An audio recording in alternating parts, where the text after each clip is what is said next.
누가복음 11장 5절에서 13절 말씀 같이 읽겠습니다. 또 이르시되 너희 중에 누가 벗이 있는데 밤중에 그에게 가서 말하기를 벗이여 떡 서해덩이를 내게 구워달라. 내 벗이 여행 중에 내게 왔으나 내가 먹일 것이 없노라 하면 그가 안에서 대답하여 이르되 나를 괴롭게 하지 말라. 문이 이미 닫혔고 아이들이 나와 함께 침실에 누웠으니 일어나 내게 줄 수가 없노라 하겠느냐. 내가 너희에게 말하노니 비록 벗됨을 인하여서는 일어나서 주지 아니할지라도 그 간청함을 인하여 일어나 그 요구대로 주리라. 내가 또 너희에게 이르노니 구하라 그러면 너희에게 주실 것이요 찾으라 그러면 찾아낼 것이요 문을 두드리라 그러면 너희에게 열릴 것이니 구하는 이마다 받을 것이요 찾는 이는 찾아낼 것이요 두드리는 이에게는 열릴 것이니라. 너희 중에 아버지 된 자로서 누가 아들이 생선을 달라 하는데 생선 대신에 뱀을 주며 알을 달라 하는데 정갈을 주겠느냐. 너희가 악할지라도 좋은 것을 자식에게 줄 알거든. 하물며 너희 하늘아버지께서 구하는 자에게 성령을 주시지 않겠느냐 하시니라. 아멘. 누가복음 90번째 시간입니다. 지금은 기도할 때입니다. 예전의 성도들은요, 기도를 너무 많이 해서 문제였는데, 요즘에는 기도를 하지 않아서 문제입니다. 기도를 많이 해서 문제가 되는 거는, 그냥 생각해보니까 두 개밖에 없는 것 같아요. 첫 번째는 뭐냐면, 기도 많이 했다고 거들먹거리. 나한테 기도 받아야 된다. 뭐 그런 사람들도 있고, 내가 기도를 얼마나 많이 했니. 이런 거 있잖아요. 요런 거 하고, 또 하나는 뭐냐면, 기도한 대로 안 됐다고 원망하는 거, 그런 거죠. 사실 그거 말고는 기도를 많이 해서 크게 문제가 될 거는 별로 없습니다. 하나님은 이것저것 구한다고 다 들어주시고, 응답하시는 분이 아닙니다. 그럼에도 불구하고 우리는 기도해야 합니다.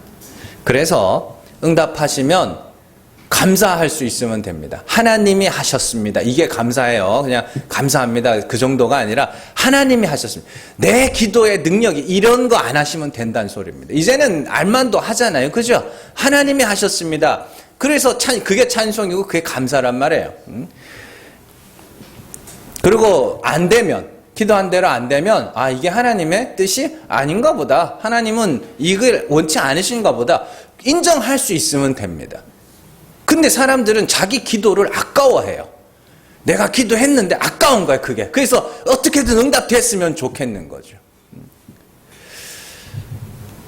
근데 이제 문제는 요즘에는 기도를 너무 안 해요. 너무 안 한다고. 왜 성도들은 기도하지 않는가? 이에 대해서 사람들이 여러 가지 대답을 내놓습니다. 사람이 할 수 있는 것이 많아서, 기도할 필요가 없어서, 또, 하나님의 살아계심을 믿지 않아서, 기도해봐야 응답되지 않아서, 이런 이유들로 기도를 안 한다고 그럽니다. 근데 저는 최근에 중독에 관한 글을 읽다가 기도하지 않는 아주 중요한 이유를 하나 알게 됐습니다. 사람이 중독에 빠지는 이유가 뭘까요? 예?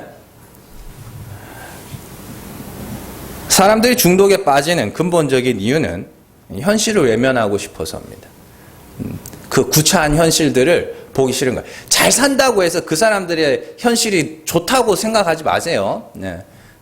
그 사람들은 중독에 그냥 그 어려움의 질이 다를 뿐입니다. 어려움의 종류가 다를 뿐이지, 그들도 많은 중독에 빠지죠. 중독에 빠지는 사람들은 자신들의 그 여러 가지 현실을 마주하기 싫은 마음들이 그 안에 있다고 이야기합니다. 그래서 자꾸만 관심을 한 곳으로 몰아가는 것이죠. 사람들은 중독이라고 하면 알코올이나 담배, 마약, 도박 이런 것들을 생각하기 쉽습니다. 그러나 최근에는요, 너무 많은 사람들이 빠져 있어서 중독이라고 생각하지도 못하는 중독이 있는데, 그게 바로 미디어 중독입니다. 핸드폰 있죠? 유튜브 이런 거, 요즘 인스타그램 이런 거 있죠? 여러분들, 그거 중독입니다. 계속 보고 있습니다, 그거 계속 보고 있으면은요, 현실 감각이 없어져요. 그러면 그 마음에 뭐가 있냐면, 내 현실을 외면하게 돼요. 어느 순간부터인가. 예를 들면 이런 겁니다. 건강을 해칠 정도의 심각한 비만을 가진 사람이 그 핸드폰 동영상 속에서 남들이 운동하는 거 있잖아요. 그걸 봐요. 그러고는 뭐냐면 지가 운동하고 있는 줄 알아요. 그리고 날씬한 사람들 이런 거 보면서 자기가 그런 줄 알아요. 남자들은 어떤 줄 아세요? 남자들은요, 이 예쁜 여자들이 나와서 방송하는 그 있거든요. 거기서 막 한 번에 막 몇십만 원, 몇백만 원씩 막 후원을 막 해요. 근데 그 사람들이 부자냐? 그렇지 않습니다. 자기가 열심히 벌어서 번 돈을 거기다 다 갖다 박아요, 거기다가. 왜 그럴 줄 아세요? 현실에서는 여자를 만나려면 많은 걸 준비를 해야 되거든요. 근데 현실에서는 못 그러니까 거기 빠져가지고.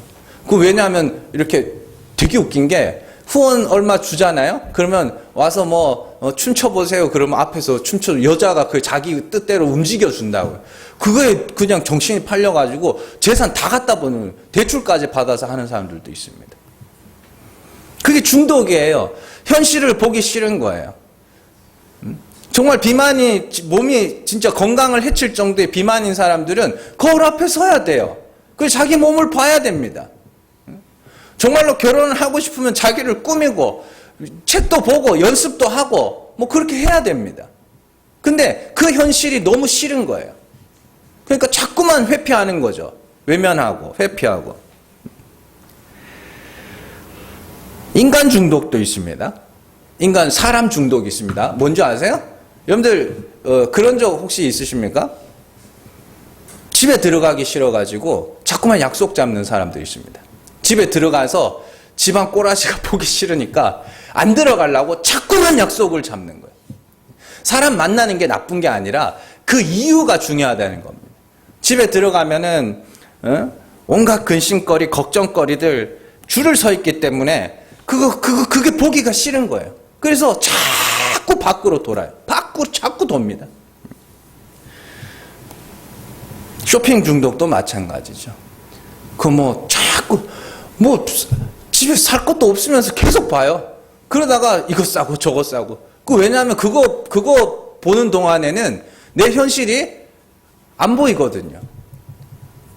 필요한 거 있으면 사세요. 쇼핑이 무조건 나쁘다는 게 아니라 중독이 나쁘다는 거죠.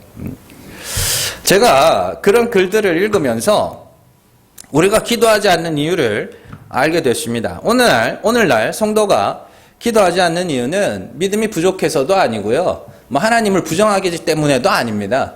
자기 현실을 외면하고 있기 때문입니다. 자기 현실을 안 보고 있어요. 여러 가지 이유로. 어떤 이유에서건 내 현실을 안 보고 있어요. 그러니까 기도할 게 없는 거죠. 가세는 기울고 집안은 엉망진창이고 자녀는 제멋대로 살고 있고 관계는 깨져가고 몸은 망가져가고 있는데 그 현실을 마주하기가 싫어서 자꾸만 다른 곳으로 눈을 돌리고 있다 보니까 기도를 안 하는 거예요. 못 하는 거예요.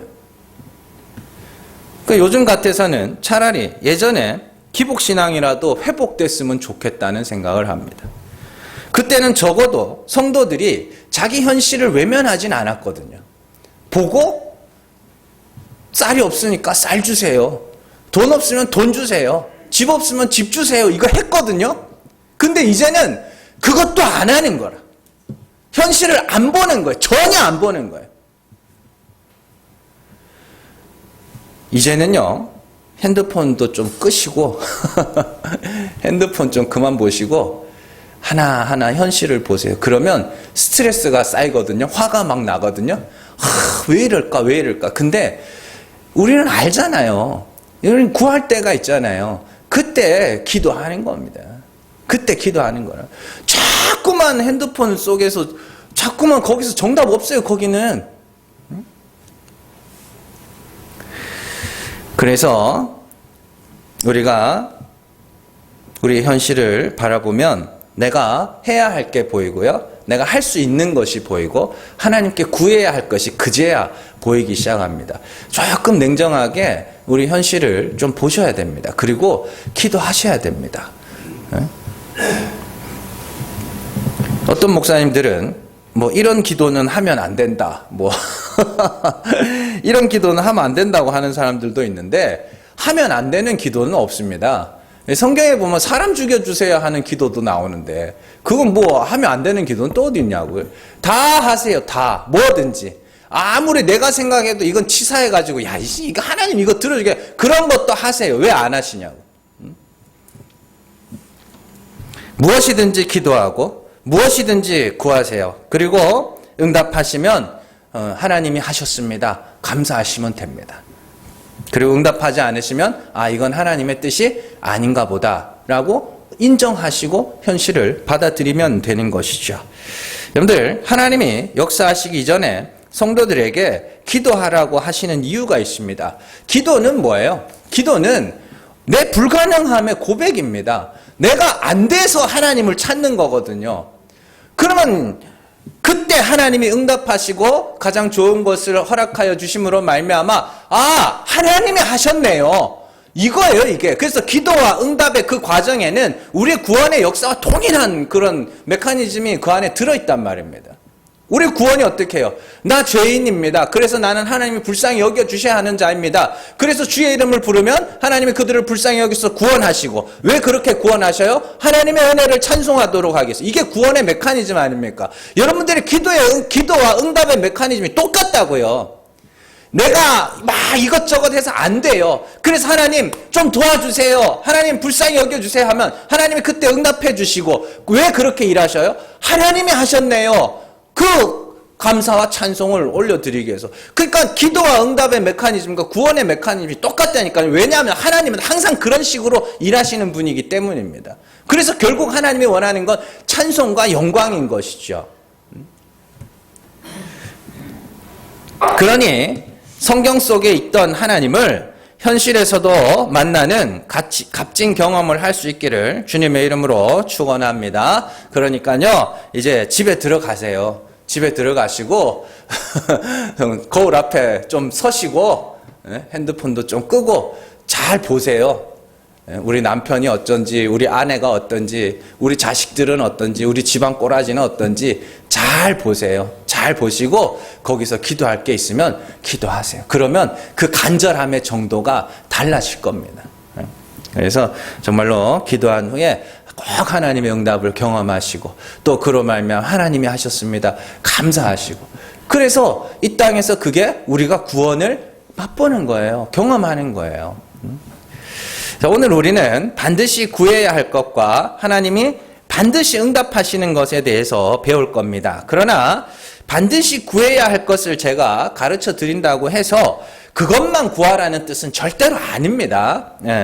반드시 구할 것은 반드시 구해야 하는 것이고 이 땅에서 지금 겪고 있는 여러 가지 문제들을 놓고도 기도하세요. 그래서 정말로 하나님의 응답하심과 하나님을 향한 찬송과 영광까지도 여러분들이 꼭 경험할 수 있기를 주님의 이름으로 축원합니다. 자, 오늘 말씀 우리가 살펴볼 텐데요. 자, 오늘 말씀을 이해하기 위해서 꼭 알아야 할 사실이 하나 있습니다. 지금 예수님은 한편의 설교를 하고 있다는 겁니다. 성경을 읽을 때 한 절씩 끊어서 읽거나 외우는 습관들이 있는데 그것이 때로는 우리의 신앙생활에 도움이 많이 되기도 합니다. 그러나 말씀을 정확하게 이해하기 위해서는 그 앞뒤 문맥 전체의 흐름을 잘 살펴볼 필요가 있는 것이죠. 그렇기 때문에 우리가 오늘 읽은 말씀들을 한 절 한 절씩 강의해 갈 것이 아니라 주기도문으로부터 쭉 이어져 내려오는 말씀이라는 거 여러분들 꼭 기억을 하셔야 됩니다. 자, 오늘 말씀은요, 예수님의 비유와 그에 대한 해석으로 이루어져 있습니다. 먼저 예수님의 비유를 한번 살펴볼게요. 자, 한 사람이 있는데 집에 손님이 왔습니다. 밤늦게 왔어요. 그 손님도 좀 눈치가 없는 것 같아요. 밤늦게 손님 오면은 진짜 짜증납니다. 그래서 그런데 자, 그래서 집에 봤더니 뭐 그렇게 하나도 없는 거예요. 먹을 게 하나도 없어가지고 이웃에 있는 친구에게로 갑니다. 가서 문을 두드리고 밤늦게 와가지고 뭔 일이야? 그랬더니 야, 지금 손님이 왔는데 대접할 떡이 없다. 나 좀 떡 좀 구워주면 안 되겠냐? 그랬더니 어떻게 하겠어요? 그러면 뭐 있으면 주겠죠. 있으면 주겠죠. 근데 이제 예수님께서 이렇게 질문을 합니다. 문이 이미 닫혔고 아이들은 자고 있는데 그러니 내가 네게 떡을 줄 수 없다고 거절하겠냐? 벗이라서가 아니라도, 벗이 아니라 할지라도 간청함을 인하여 줄 것이다. 이렇게 이야기를 합니다. 친구가 아니라도 그 간청함을 인하여 줄 거다. 이렇게 합니다. 근데 여기서 이렇게 헬라어 단어가 보면 간청함이라고 번역되어 있는데 이게 민망함입니다. 민망함. 그 쉽게 설명을 해드릴게요. 오죽하면 그 시간에 왔겠냐 이 말입니다. 오죽하면 그 와가지고 집에 먹을 것도 없고 손님도 왔는데 오죽하면 그 시간에 와가지고 야 이게 지금 뭐 하는 짓이야 이게 예의 없이 막 이렇게 해가지고 그러면은 그 사람이 어떻게 하겠어요? 민망하겠죠. 그리고 그 친구에게도 뭐 하는 거예요? 친구에 먹이지 못하니 그것도 민망한 거죠. 그러니까 그렇게 민망함으로 인하여서 줄 것이다 이렇게 합니다. 그러니까 간청이라고 번역되어 있는데 요거는 이제 약간 단어의 뜻이 나중에 추가된 단어입니다. 그래서 어쨌든 그건 뭐 그렇게 생각보다 중요한 건 아닙니다. 자, 그리고 나서 예수님께서 그 아래에다가 비유에 대한 해석을 해주십니다. 자, 친구가 밤늦게 이웃의 친구에게 간 이유가 뭐예요?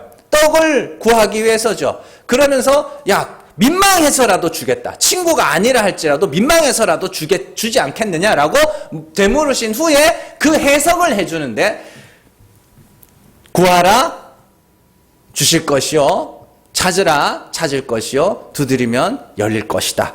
이렇게 말씀이 이어지는 것이죠. 자, 그러면서 생선을 달라 하는데 뱀을 줄 아버지가 어디 있으며 알을 달라 하는데 전갈을 줄 아버지가 어디 있냐. 생선, 알 구하는 게 뭐예요? 이게 양식을 구하는 겁니다. 그 떡이라는 단어가 양식이라는 단어예요. 그래서 양식을 구하는데 못 먹을 걸 주는 아버지가 어디 있겠느냐. 악한 아버지라도 좋은 것을 주는데 선하신 하늘 아버지께서 그 구하는 자에게 성령을 주시지 않겠느냐 이렇게 되어 있습니다. 자, 즉 아버지이신 하나님, 하늘 아버지는 그 아들들이 양식을 구하면 반드시 성령을 주신다라는 이야기죠. 자, 그러면 이 아버지에 대한 이야기와 떡에 대한 이야기, 양식에 대한 이야기가 어디에 나오는가? 그 위에 주기도문에 나옵니다. 자, 누가복음 11장 2절에서 3절 말씀 같이 읽습니다. 예수께서 이르시되 너희는 기도할 때에 이렇게 하라. 아버지여 이름이 거룩히 여김을 받으시오며 나라가 임하시오며 우리에게 날마다 일용할 양식을 주시옵고 이렇게 되어 있죠. 자, 예수님께서 주기도문을 말씀하시면서 기도할 때 하나님을 어떻게 부르라 그래요? 아버지요 이렇게 부르라 그랬죠. 그건 당시에 많이 유행하던 게 아니라고 그랬습니다. 예수님께서 하나님을 아버지라고 부름으로 말미암아 유대인들이 어떻게 했다 그래요? 돌로 치려고 했다 그랬죠. 왜요? 하나님하고 자기를 동등하게 여겼기 때문이다. 이렇게 우리가 그때 말씀을 다 읽어봤죠. 자, 그런데 하나님을 아버지라 부르는 것은 그렇게 특별한데 오늘 말씀을 잘 보시면 13절 말씀 보세요. 너희가 악할지라도 좋은 것을 자식에게 줄 줄 알거든 하물며 너희 하늘 아버지께서 이렇게 붙어 있죠. 그러니까 지금 아버지에 대한 이야기가 나오고 양식에 대한 이야기가 또 나오네요. 그러니까 이게 지금 예수님이 지금 오늘 하시는 비유와 해석이 뭐냐면 주기도문에 대한 보충 설명을 하고 계시는 겁니다. 그러니까 마태복음에서는 주기도문을 하신 후에 용서의 이야기를 바로 아래 붙여놓거든요. 그러니까 거기서는 용서에 대한 이야기를 강조하는 반면에 누가복음에서는 주기도문을 말씀을 하시고 그 아래 양식을 구하는 그러면 아버지가 그 양식을 주신다고 하는 그 양식의 이야기를 붙여놓고 있다는 겁니다. 그러니까 말씀이 어떻게 해요? 다 쭉 연결되죠. 그리고요, 그 다음에서 보면 나라에 대한 이야기도 나옵니다. 그 18절에 보시면 너희 말이 내가 바알세부를 힘입어 귀신을 쫓아낸다 하니 만일 사탄이 스스로 분쟁하면 그의 나라가 어떻게 서겠느냐. 그래서 내가 하나님으로 말미암아 아들을 귀신을 쫓아낸다면 어떻게 해요? 하나님의 나라가 너에게 말. 이것도 주기도문에 나오는 하나님의 나라에 대한 이야기란 말입니다. 그러니까 주기도문이 있고 그에 대한 해석이 쫙쫙쫙 나오는 그런 구조로 되어 있다는 걸 여러분들이 잘 아셔야 하는 것이죠. 자, 그래서 그렇다면 아들 된 우리가 하늘 아버지께 구하면 반드시 주시는 것이 뭐라는 소리예요? 성령이죠. 성령. 근데 왜 양식을 안 주고 성령을 주는? 같은 거라서 그래요. 우리가 아버지께 구하면 반드시 주시는 것은 위에 있는 양식. 꼭 필요한 양식입니다. 그러면 아버지는 반드시 그 양식을 우리에게 주신다는 말이죠. 그러면 그 양식이 뭐냐 도대체. 그 예전에 애니메이션이 있었습니다. 하늘에서 음식이 떨어진다면 뭐 그랬습니다. 거기서 막 하늘에서 막 뭐 이따만한 음식들이 막 떨어지는 그런 만화가 있었는데 그런 이야기냐. 그거 맞으면 죽습니다. 하늘에서 그 음식 떨어지면 큰일 나요. 그런 이야기가 아닙니다. 자, 그 양식이 뭐냐. 이게 제일 중요한 겁니다. 악한 자라도 자식에게는 좋은 것을 주는데 하늘 아버지께서는 너희에게 성령을 주시지 않겠느냐? 라고 말씀하시는 것을 보면 그 양식이 곧 성령이라는 것을 알 수 있습니다. 그렇다면 성령은 뭐냐? 하나님의 자기 계시입니다. 하나님의 자기 계시. 하나님이 어떠한 분인지를 우리에게 나타내시는 겁니다. 알게 하시는 겁니다. 그걸 말씀이라고도 하고 양식이라고도 하고 성령이라고도 하는 것이죠. 자, 요한복음 6장 51절 말씀 같이 읽습니다. 나는 하늘에서 내려온 살아있는 떡이니 사람이 이 떡을 먹으면 영생하리라. 내가 줄 떡은 곧 세상의 생명을 위한 내 살이니라 하시니라. 요한복음 6장 63절 같이 읽습니다. 살리는 것은 영이니 육은 무익하니라. 내가 너희에게 이른 말은 영이요 생명이라. 아멘. 자, 하늘에서 예수님께서 자신을 나는 하늘에서 내려온 살아있는 떡이다 라고 말씀을 하십니다. 그리고 예수님이 줄 떡은 세상의 생명을 위한 내 살이야 이렇게 이야기를 하시죠. 그런데 63절에는 뭐라 그래요? 생명을 뭐라 그래요? 내가 너희에게 이른 말이 영이고 그게 뭐예요? 생명이야. 이렇게. 그러니까 6장 51절에 보면 내 살이 생명이라 그러죠. 그러면 6장 63절에서는 내 말이 생명이라 그러죠. 그걸 또 뭐라 그래요? 영. 그 이야기. 그러니까 예수님이 구하라고 하신 떡은 말씀입니다. 그리고 말씀은 뭐예요? 하나님입니다. 참 하나님.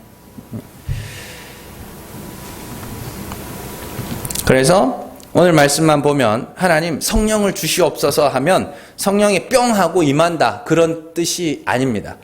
보통 성령 집회 가면 성령이요 오시옵소서 뭐 이렇게 기도하는데 뭐 반은 맞고 반은 틀린 거죠.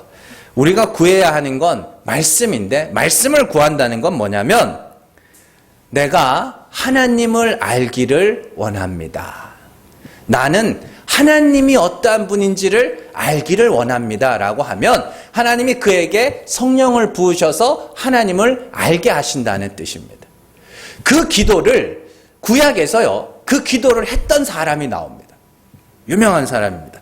출애굽기 33장 18절에서 19절 말씀 같이 읽습니다. 모세가 이르되 원하건대 주의 영광을 내게 보이소서. 여호와께서 이르시되 내가 내 모든 선한 것을 내 앞으로 지나가게 하고 여호와의 이름을 내 앞에 선포하리라. 나는 은혜 베풀 자에게 은혜를 베풀고 긍휼히 여길 자에게 긍휼을 베푸느니라. 아멘. 잘 보세요. 모세가 뭐라 그래요? 주의 영광을 내게 보이소서. 이게 뭔 말이에요? 주의 영광을 내게 보여달라는 게 뭐예요? 영광이라는 건 보이지 않는 하나님을 아는 지식을 영광이라고 합니다. 영광이라는 헬라어 단어가 독사거든요. 독사. 그 여러분들 그 헬라어 단어로 패러독스 있죠. 패러독스. 그게 뭐예요? 역설인데 그 밑에 있는 독스라는 단어가 독사라는 겁니다. 그러니까 지식이라는 뜻이에요. 그러니까 독사, 영광, 지식, 하나님을 아는 지식. 그래서 물이 바다를 덮은 같이 여호와의 영광을 아는 지식이 온 땅에 넘치리라. 이렇게 이야기를 하는 것이죠.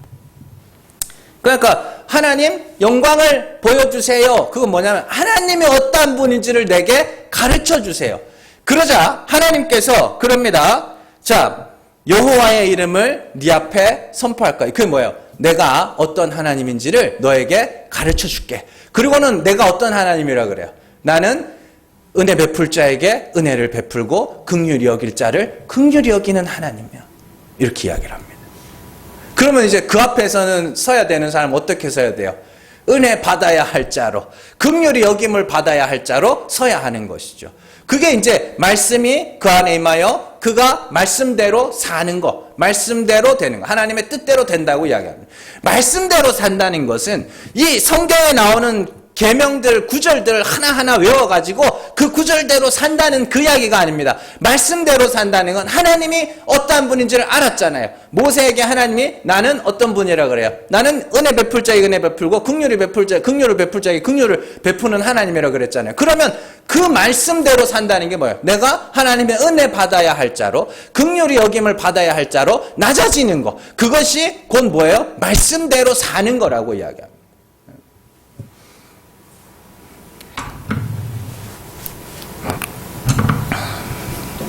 그게 양식을 받은 것이고 말씀을 받은 것이고 성령이 임했다라고 이야기를 하는 것이죠.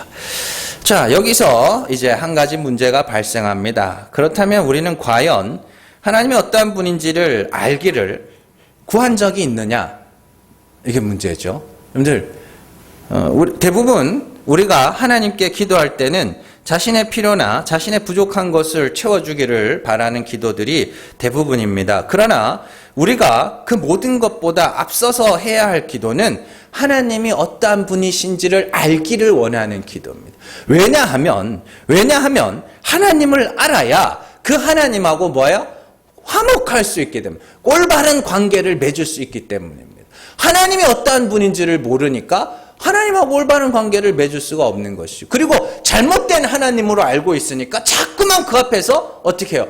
열심을 부린다고 열심을 부리는데 그게 도리어 하나님하고 원수가 되는 겁니다. 자, 성경에서 유대인들을 보고 하나님 뭐라 그러면 하나님과 원수였다고 이야기를 합니다. 왜 원수예요? 유대인들이 하나님을 싫어했습니까? 하나님을 죽이자고 그랬습니까? 아닙니다. 그들은 하나님을 뭐하고 있었어요? 오해하고 있었어요. 오해하고 있었다고요. 쭉 보면은 이 아버지하고 아들하고 관계가 꼭 그래요. 자식이 아버지의 마음을 전혀 몰라. 전혀 모르니까 자꾸만 뭘 하기는 하는데 자꾸만 아버지하고 트러블이 생기는 거예요. 그러면 아버지는 뭐 해야 돼요? 자기가 원하는 게 뭔지를 가르쳐줘야 돼요. 내가 어떤 아버지인지를 말을 해줘야죠. 자, 그렇습니다. 하나님 나라는 하나님과 화목한 자들이 가는 것이며 거기는 하나님하고 화목해야 거기가 천국이 되는 겁니다. 천국은 우리가 원하는 모든 것들이 있는 곳이 아니고요. 거기는 하나님하고 같이 살아가는 곳이거든요. 그러면 이제 그 앞에서 뭐 해야 되는 거예요? 화목해야 거기가 천국이 되는 거죠. 뭐 제가 자주 말씀드리잖아요. 집에 갔는데 관계가 이제 틀어져. 부모 자식 간에 관계든지 부부 간에 관계든지 형제 간에 관계든지 틀어져 가지고 있으면은 거기는 진짜 들어가기 싫잖아요. 화목해야 돼. 그러니까 하나님하고 화목하지 못하면 거긴 천국이 아니라니까요. 그래서 하나님께서 우리에게 성령을 부으셔서 하나님이 어떠한 분인지를 가르쳐 주시고 그래서 성령을 받은 자들을 하나님의 아들이라고 부르는 것이죠. 자, 갈라디아서 4장 6절에서 9절 말씀 같이 읽습니다.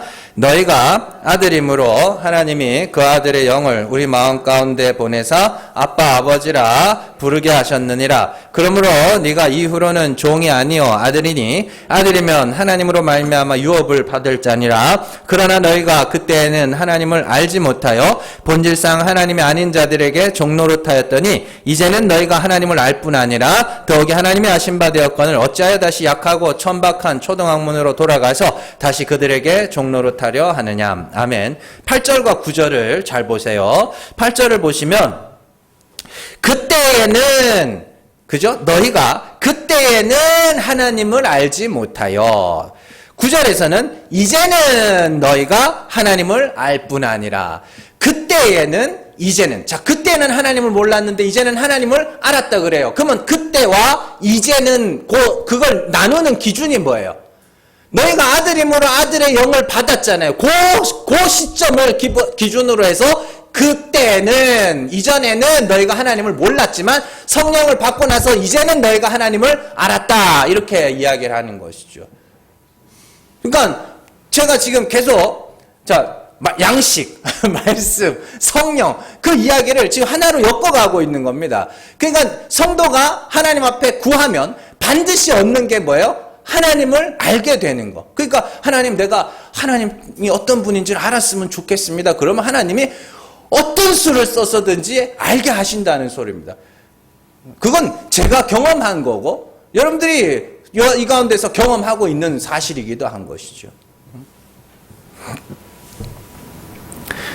성령을 받았다. 일용할 양식을 받았다.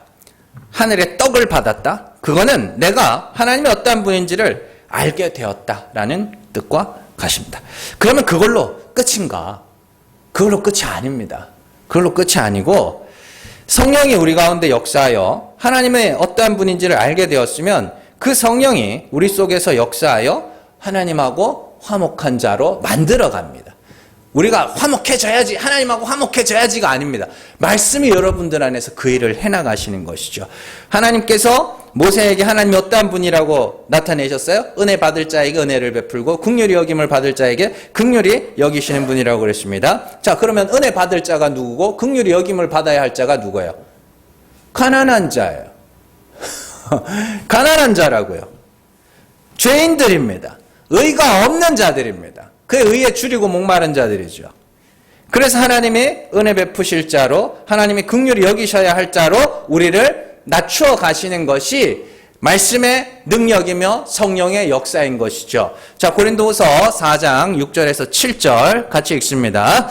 어두운 데에 빛이 빛이라 말씀하셨던 그 하나님께서 예수 그리스도의 얼굴에 있는 하나님의 영광을 아는 빛을 우리 마음에 비추셨느니라. 우리가 이 보배를 질그릇에 가졌으니 이는 심히 큰 능력은 하나님께 있고 우리에게 있지 아니함을 알게 하려 함이라. 10절 같이 읽습니다. 우리가 항상 예수의 죽음을 몸에 짊어짐은 예수의 생명이 또한 우리 몸에 나타나게 하려 함이라. 아멘.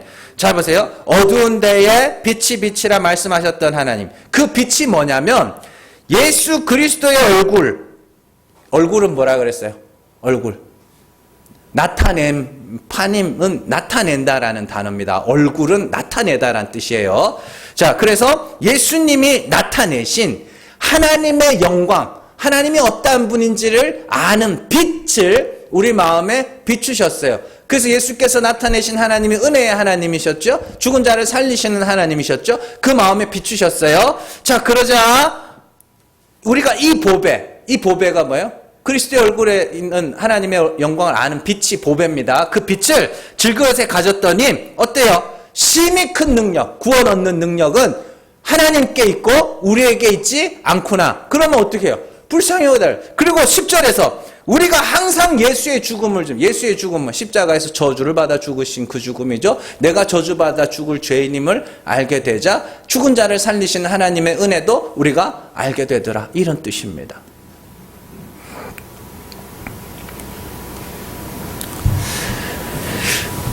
왜 그러한 일이 일어나요? 하나님이 죽은 자를 살리시는 분이라는 것을 그리스도로 말미암아 알게 되자 그 떡이, 그 빛이, 성령이, 말씀이 역사하여 하나님이 살리셔야 할 죽은 자로 긍휼히 여김을 받아야 하는 자로 자꾸만 우리를 만들어 가시더라는 것이죠. 그래서 이 죽을 것을 살리실 하나님의 은혜를 바라게 되고 반드시 살리실 것이기 때문에 또 찬송하고 감사하게 되는 것이죠. 그것이 아버지께 구하면 반드시 주시리라 약속하신 하늘의 양식, 말씀, 성령 이렇게 이어지는 겁니다. 이게 뭐 이렇게 풀어드리는데 잘 들으세요. 잘 들으셔야 됩니다. 이거요, 여러분들이 생각하는 것보다 훨씬 더 중요한 겁니다. 정말로요.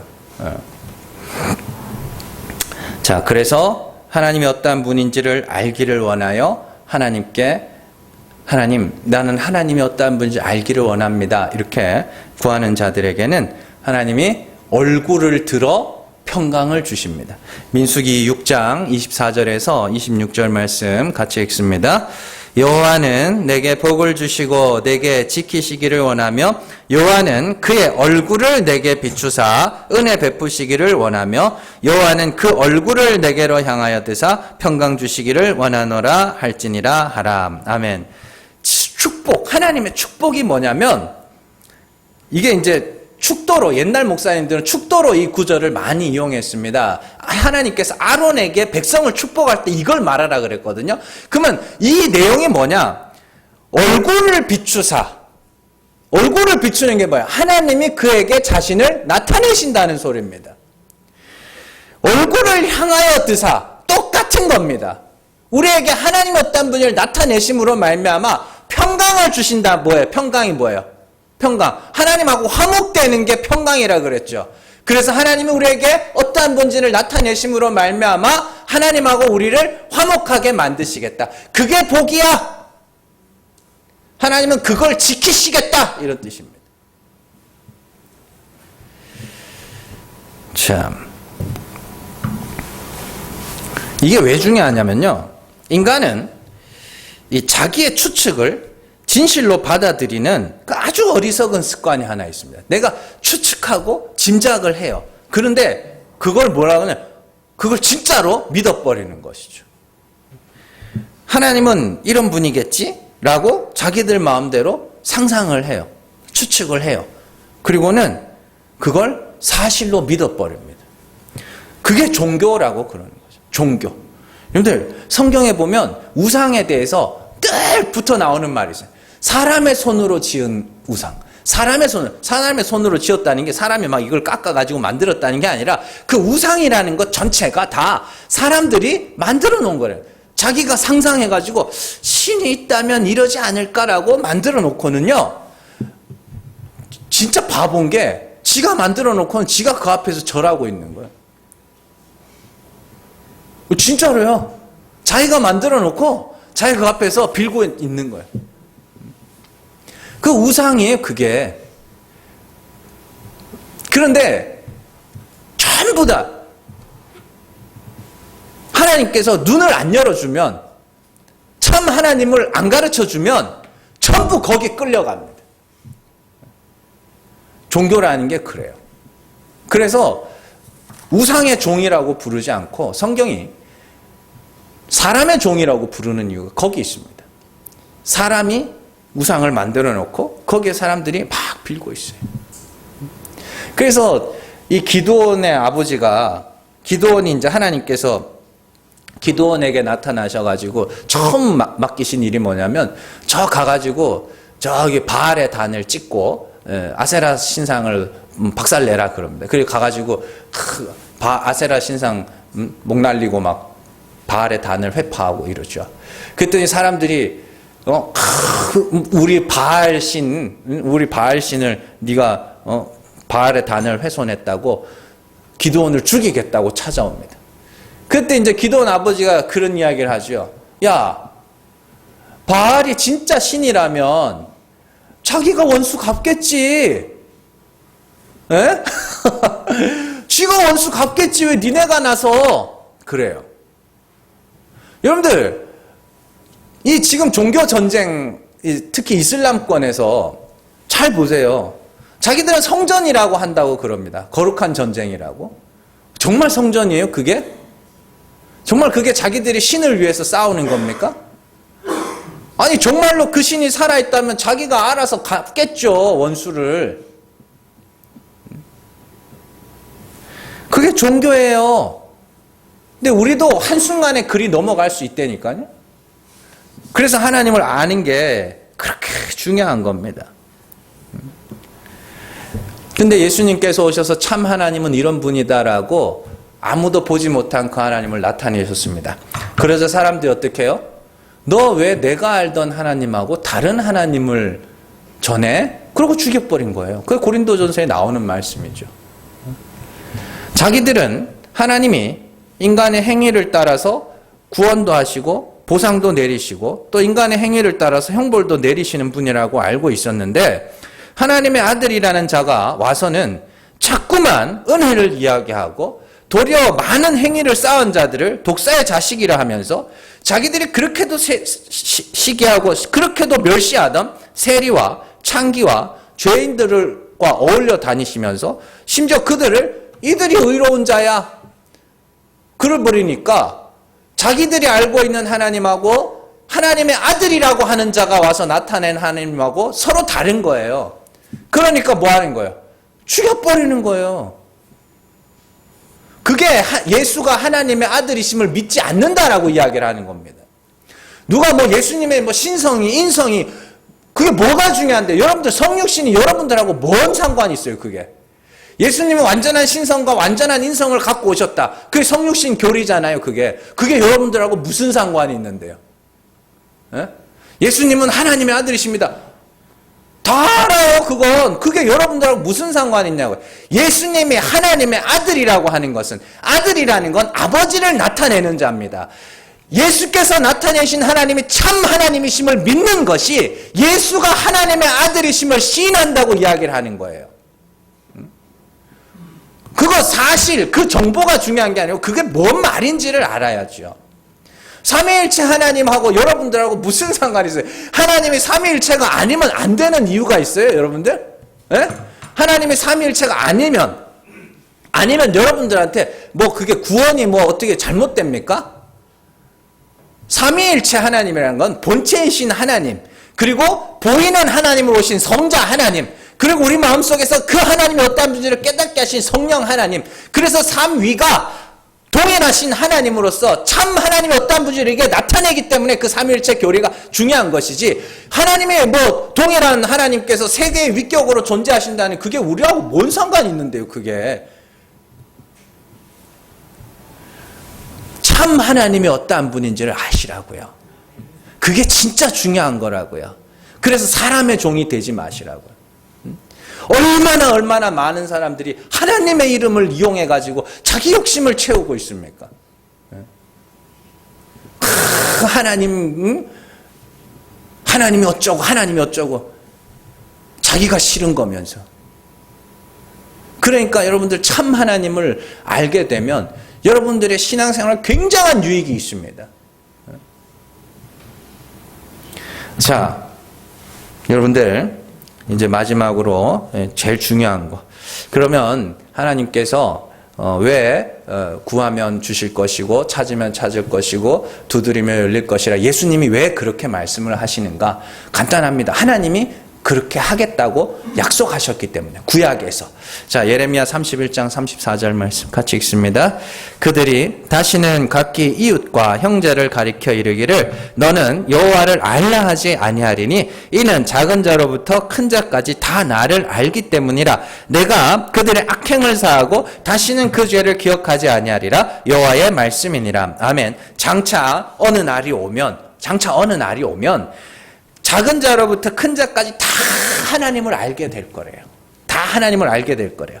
그래서 너는 여호와를 알라고 하지 않을 그 날이 올 거래요. 그러면 그때가 언제냐? 그들의 악행을 사하고 다시는 그 죄를 기억하지 아니할 그때 그 일이 일어날 거라는 겁니다. 그래서 그때가 언제예요? 예수 그리스도의 십자가로 말미암아 영원한 죄 사함이 이루어졌죠. 자, 그때로부터 뭐 하게 되는 거예요? 하나님을 알기를 원합니다. 그럼 하나님이 성령을 부셔서 그 하나님을 반드시 알게 하시겠다는 소리. 그리고 그 성령이 여러분들 안에서 그 하나님하고 완전하게 화목하게 하시겠다는 소리죠. 그 약속입니다. 그래서 하나님이 그렇게 하겠다 약속하셨기 때문에 예수님께서도 이렇게 말씀하시는 것이 우리가 그걸 구하면 하나님 반드시 주실 것이고 찾으면 찾을 것이고 두드리면 열릴 겁니다. 다 그런 이야기죠. 구하면 주시고 어디서 찾아요? 성경에서 찾아요. 어디서 두드려요? 성경을 두드리면 하나님이 그러한 분이심이 보이기 시작하는 것이죠. 자, 이처럼 우리가 반드시 해야 하는 기도는 하나님의 얼굴을 구하는 기도, 다른 말로 하면 하나님을 알기를 원하는 기도입니다. 그러면 하나님이 그들에게 성령을 보내셔서 하나님을 알게 하시고 화목하게 하시는 일까지도 다 하신다고 이렇게 이야기를 하죠. 그렇다면 이 기도만 해야 되는가? 아닙니다. 이건 최우선적으로 해야 되는 거고 하나님이 반드시 이루어주겠다고 약속하신 것이고, 그리고 서론에서도 말씀드렸지만 우리가 기도하지 말아야 할 기도는 없습니다. 모든 것을 기도해야 됩니다. 꼭 해야 하는 기도를 하고 그 후에 무엇이든지 구하세요. 현실을 마주하시고 구해야 할 것을 구하시고, 이제는 우리가 하나님이 어떠한 분인지를 알았잖아요. 하나님이 원하시는 것이 구원받은 자들의 은혜의 영광을 찬송하는 거라는 것도 알았죠. 하나님께서 원하시는 건 우리의 감사라는 것도 알게 됐죠. 그러면 이제 내가 기도했다고 내가 기도하면 반드시 들어줘 이런 거 안 할 거 아닙니까?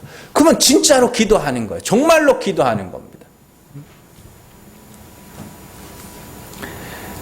사실은 이 현실을 외면하고 있던 게 참 저였습니다. 그래서 저는 망상 속에서 잘 되고 있다.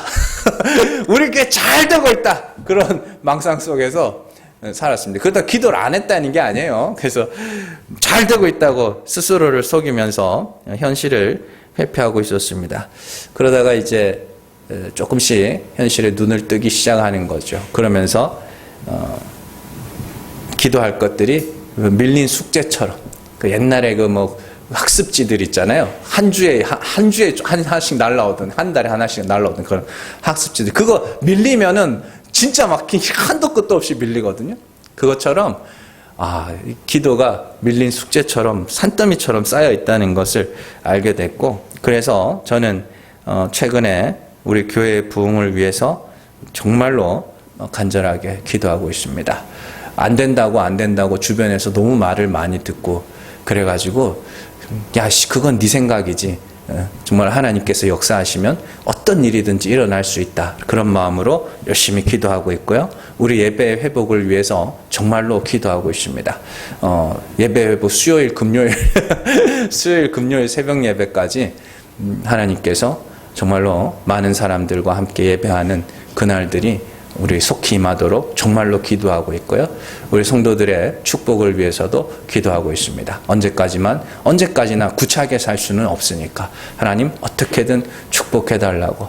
그래서 정말로 성도들이 정말 근심하고 걱정하고 거기서 벗어나서 정말 감사하고 찬송하는 그러한 역사가 일어나기를 기도하고 있습니다. 여러분들도 같이 기도하시고 현실 속에서 여러분들이 마땅히 구해야 할 건 늘 기도하시고, 그리고 현실 속에서 기도함으로 말미암아 이 땅에서 하나님의 구원의 역사와 우리 은혜의 영광의 찬송이 정말로 여러분들 성경 속에 있던 그 하나님의 역사를 꼭 경험할 수 있기를 주님의 이름으로 축원합니다. 기도하겠습니다.